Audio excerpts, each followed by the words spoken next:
1, 2, 3, 4. Yeah,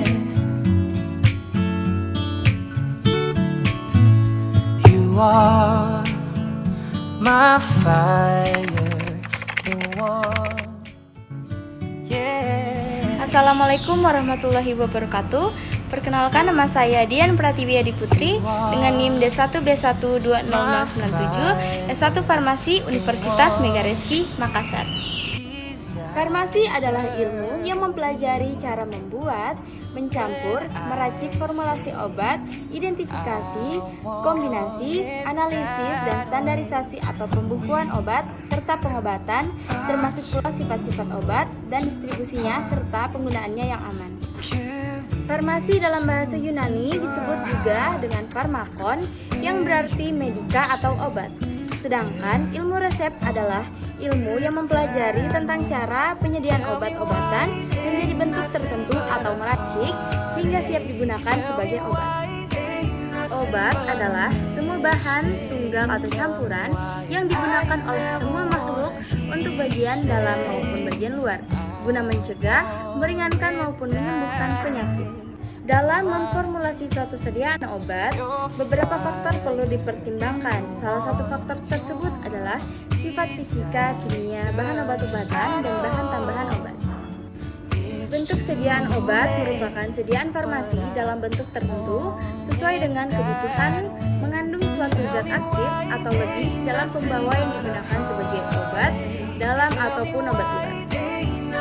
Ada berbagai bentuk sediaan obat di bidang farmasi yang dapat diklasifikasikan menurut wujud zat dan rute pemberian sediaan obat. Berdasarkan wujud zat, bentuk sediaan obat dapat dibedakan menjadi 3, yaitu sediaan bentuk cair atau larutan, sejati, suspensi, dan emulsi, bentuk sediaan semi padat atau semi solid yaitu krim, lotion, salep, gel, suppositoria, dan ada berbagai bentuk sediaan obat di bidang farmasi yang dapat diklasifikasikan menurut wujud zat dan rute pemberian sediaan obat. Sediaan padat yaitu tablet, kapsul, pil, granul, dan serbuk.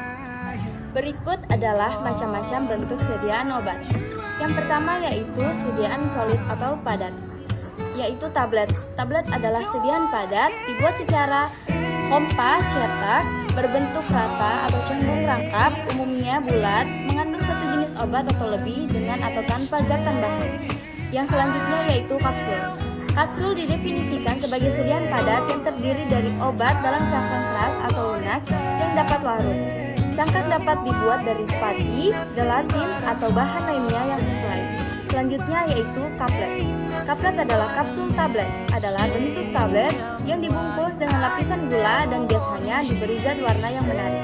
Selanjutnya adalah pulvis atau serbuk, yaitu campuran kering, bahan obat atau zat kimia yang dihaluskan ditujukan untuk pemakaian oral atau untuk pemakaian luar. Selanjutnya adalah pulveres. Pulveres merupakan suatu campuran yang terdiri dari satu atau lebih bahan obat yang dibuat dalam bentuk terbagi-bagi yang kering, halus, dan homogen. Selanjutnya adalah pil. Pil yaitu sediaan berbentuk bulat seperti kelereng yang mengandung satu atau lebih bahan obat. Selanjutnya yaitu suppositoria. Suppositoria adalah bahan sediaan padat yang mengandung bahan obat dan bahan dasar yang diberikan dengan cara memasukkan melalui rektum, vagina atau uretra, dapat melunak, larut atau meleleh pada suhu tubuh. Yang kedua, yaitu bentuk sediaan semi-solid atau setengah padat.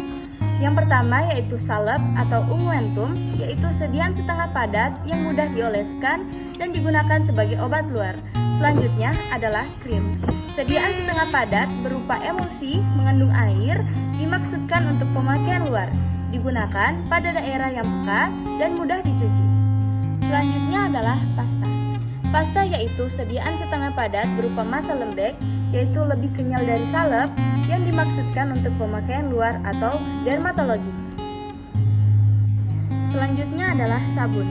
Sabun adalah sediaan setengah padat yang dilakukan melalui proses penyambunan alkali dengan asam lemak atau asam lemak tinggi.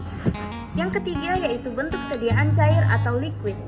Yang pertama adalah sirup. Sirup adalah sediaan cair berupa larutan yang mengandung sakrosa. Selanjutnya adalah eliksir. Eliksir yaitu cairan jernih dan rasanya yang enak, larutan hidroalkohol yang digunakan untuk pemakaian oral umumnya mengandung flavoring, agen untuk meningkatkan rasa enak. Selanjutnya adalah suspensi. Suspensi yaitu merupakan sediaan cair yang mengandung partikel padat tidak larut terdispersi dalam fase cair. Selanjutnya adalah emulsi. Emulsi adalah cairan yang mengandung bahan obat, cair atau cairan obat terdispersi dalam cairan pembawa distabilkan dengan zat pengemulsi atau surfaktan. Selanjutnya adalah gute atau obat tetes, yaitu sediaan cairan berupa larutan, emulsi atau suspensi dimaksudkan untuk obat dalam atau obat luar. Sediaan obat tetes antara lain yaitu gute atau obat dalam, gute oris atau tetes mulut, gute auricularis atau tetes telinga, gute nasales atau tetes hidung, gute ophthalmicae atau tetes mata. Selanjutnya adalah injeksi. Injeksi yaitu sediaan steril berupa larutan, emulsi atau suspensi atau serbuk yang halus dilarutkan atau disuspensikan lebih dahulu sebelum digunakan, yang disuntikan dengan cara merobek jaringan ke dalam kulit atau melalui kulit atau selaput lendir. Tujuannya yaitu kerja obat cepat serta dapat diberikan pada pasien yang tidak dapat menerima pengobatan melalui mulut. Di sini saya akan menjelaskan lebih dalam lagi mengenai sediaan semi-solid. Sediaan semi-solid atau semi-padat farmasi didefinisikan sebagai produk topikal yang ditujukan untuk aplikasi pada kulit atau membran mukosa untuk mencapai efek lokal dan kadang-kadang efek sistemik.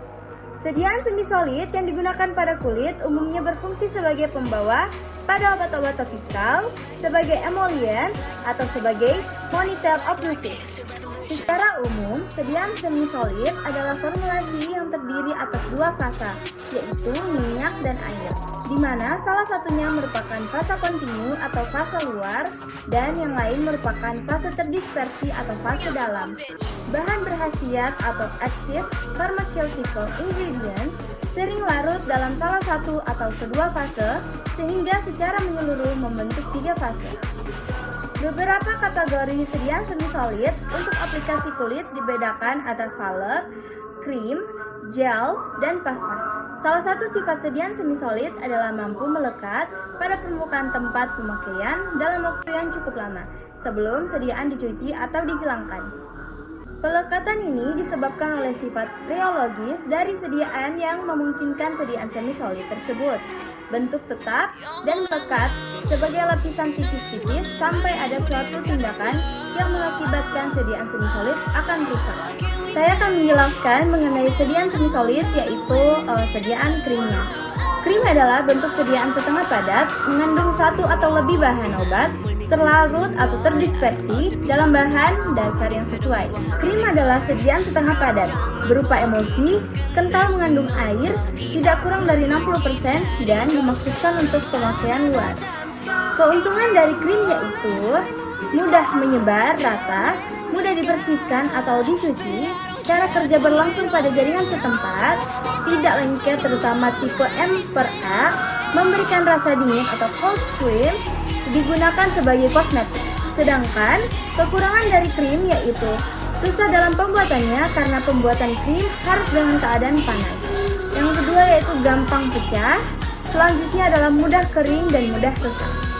Baik, itu adalah penjelasan mengenai bentuk sediaan obat dan saya harap dapat bermanfaat bagi teman-teman semuanya. Don't forget to like, comment, and subscribe, and thank you guys. Assalamualaikum warahmatullahi wabarakatuh.